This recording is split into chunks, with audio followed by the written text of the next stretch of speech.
السلام عليكم، مساء الخير. راح أتكلم معكم اليوم وأحاول أوجز وأختصر، لأن علم الإجرام علم كبير جدا، والضالعين في هذا العلم واللي درسوه من طلبة القانون درسوا مادة اسمها علم الإجرام، وكان أعتقد مجلدها من أكبر المجلدات في الجامعة.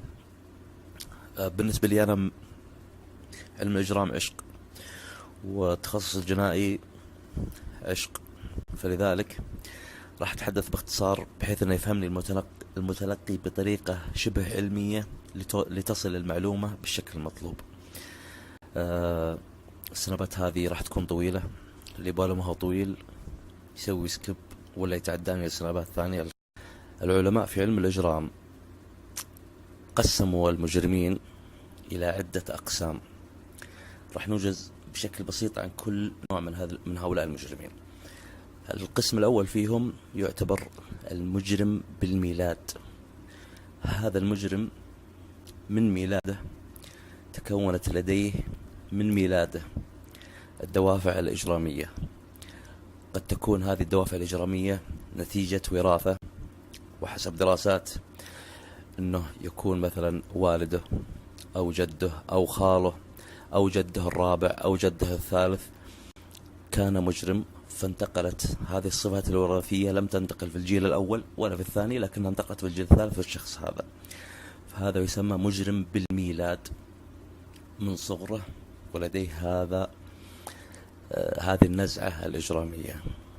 والدليل على ذلك أن في بعض المجرمين، أو خلونا نفصل أكثر، مدمني الكحول عندما بحثوا في سجلهم العائلي اكتشفوا إما أن تكون والدته مدمنة كحول أو والده أو جده أو عمه، انتقلت هذه الصفات الوراثية. لذلك الأطباء كانوا ولا زالوا إلى الآن ينصحون المتزوجين بالذات الحوامل أنهم يتوقفون عن شرب الخمور. لماذا؟ لأنه ممكن أن ينتقل هذا الشيء، بغض النظر عن التشوهات الخلقية، ممكن ينتقل هذا الشيء إلى أحد الأبناء أو أحد الأحفاد.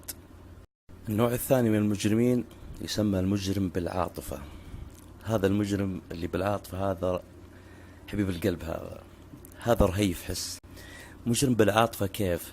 مثلا يتعرض لصدمة حب، ينتقل بعدها يصير مجرم. في الآن الانتحاريين اللي في الجماعات الإرهابية مثلا دواعش، كيف يستقطبونهم؟ يكون عاطفي، عليه غيرة على الدين، عليه غيرة على بلاده، فيستخدمون هذه النقطة لإثارة عاطفته، يتحول بعدها لمجرم. هذه أحد الصفات برضو في صفات المجرمين. النوع الثالث من المجرمين هو المجرم المجنون.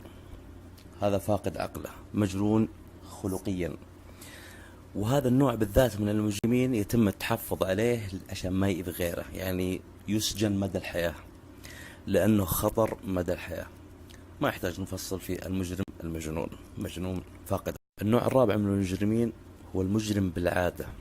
هذا النوع من المجرمين حياته كانت طبيعية وليس عنده أي دافع من الدافع. طيب، هذا النوع من المجرمين سميه مجرم موقف أو مجرم بالصدفة. خلونا نمثل عشان نوصل معلومة. ألف سب باء، باء جنبه حصاة ولا عصا، أقرب حاجة جنبه، قام طعن ألف عشان أسب أمه، أو مثلا ضربه بالحصاة قتله، أو أي نوع من أنواع الإصابات. هذا مجرم موقف. في فرق بينه وبين مثلا لو قلنا ألف سب باء، باء هذا راح قام من مكانه وراح لسيارته وجاب سكين وطعنه، هذا ما يعتبر مجرم صدفة. باء هذا قام من مكانه وراح المطبخ وطلع سكين، ما هو مجرم صدفة ورجع. ليش؟ لأنه في وقت روحت كنت وهو رايح يجيب العصا أو السكين أو السلاح، ما فكر، ما رجع له عقله، ما قال ايش قاعد اسوي انا. هذا ما يعتبر مجرم بالصدفة. مجرم الصدفة اللي هو مجرم الموقف نفسه، تصرف في وقتها، في ثانية، في اقل من الثانية تصرف، هذا مجرم موقف. طيب، الحين انتهينا من انواع المجرمين. قبل ما اعرج على العوامل النفسية للجريمة او للمجرم، في آية في القرآن يقول الله تعالى: ونفس، أعوذ بالله من الشيطان الرجيم، ونفس وما سواها فألهمها فجورها وتقواها. تفكر بهذه الآية: ألهمها فجورها وتقواها. في كل نفس هناك، على قولة سعد بن علوش، في كل نفس هناك حاجة حقيرة، فمن قبل ما أسوي مشاكل مع الناس عندي مع نفسي مشاكل كثيرة. فيني خصلة سيئة وفيك خصلة سيئة، فيني خصلة شر وفيك. من يسيطر على الخصلة هذه؟ يسمونها الذات العليا. في علم الإجرام يسمونها الذات العليا، اللي هو ضميرك. كيف تتحكم في ضميرك؟ هل ضميرك حي أو لا؟ العوامل النفسية من أهم دراسات علماء علم الإجرام. العوامل النفسية للمجرم تلخصت في عوامل كثير، لكن بذكر لكم أهم أو اللي يعني استنتجوا الثلاث منها. أول واحد منها اللي ذكرته قبل شوي: ضعف الذات العليا، اللي هو ضميرك. ضعف الضمير. إذا ما عندك ضمير ما بيكون عندك مبادئ ولا قيم. إذا ما عندك ضمير ما بيكون عندك رحمة. إذا ما عندك ضمير ما بتفكر في أحد. إذا ما عندك ضمير ما بتفكر في النتائج، ما بتفكر في أي شيء. ما في ضمير. أول عامل ضعف الضمير لدى المجرم، هذا أهم عامل وأول عامل. العامل الثاني من العوامل النفسية لدى المجرم: علماء علم الإجرام أجروا دراسات على 90 إلى 95% من المجرمين، اكتشفوا أن طفولتهم إما أن تكون دلال مفرط، وعلى النقيض قسوة زائدة.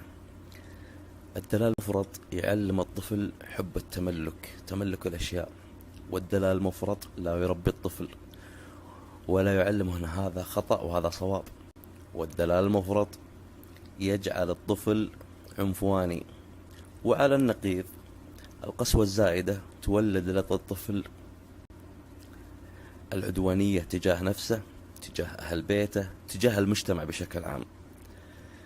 هذا العامل الثاني. طيب، النوع الثالث من العوامل النفسية المجرم هي الجنح الكامنة في النفس، ونفس ألهمها فجورها وتقواها، نفس أمارة بالسوء. طيب، إيش اللي يظهر هذه الجنح اللي موجودة في النفس؟ المجتمع اللي حولك، رفقتك، الحي اللي تسكنه، المدينة اللي تسكنها. علماء علم الإجرام يدرسون الجريمة في الشخص وفي البيئة اللي حوله وفي المدينة. وفي مدن لما نجي نقرأ إحصائيات الجريمة فيها تكون أكثر من مدن أخرى في المملكة. ليش تفشي الجريمة فيها؟ أنا ما أقول الوضع خطير، لا، أتكلم بشكل علمي ودراسات علمية.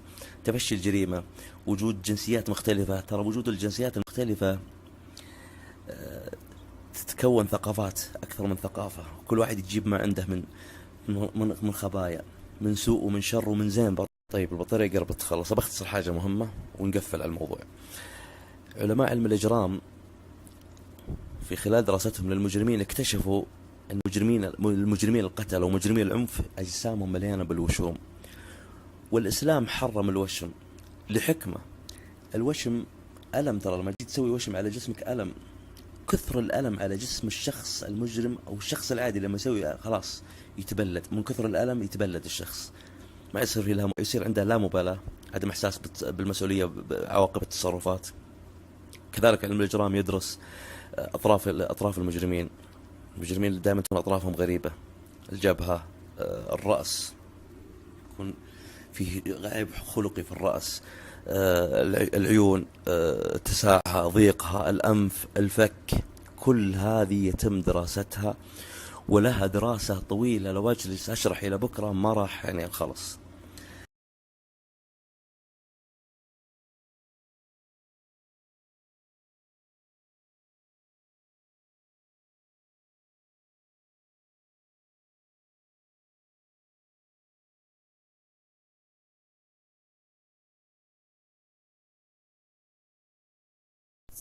طيب، أشكركم على التفاعل، الله يعطيكم العافية. المجرم بالعادة هو مجرم كانت حياته طبيعية، ارتكب في البداية الجنحة أقل درجة من الجريمة، أعجبه الأمر فارتكب جريمة، أعجبه الأمر فارتكب جريمة أخرى، جريمة على جريمة على جريمة، فأصبح مجرم بالعادة، بالتعود، بالتكرار. ويطبق عليهم الحال اللي يدخلون الأحداث أو السجون يدخل في البداية على جرم بسيط، مضاربة، شيء، يشوف الوضع فيه يعجبه الأمر، يرتكب جريمة أخرى، يعود مرة أخرى للسجن، يطلع ماش، يرتكب جريمة أخرى، يعود مرة أخرى للسجن. هذا اسمه مجرم بالعادة. السلام عليكم.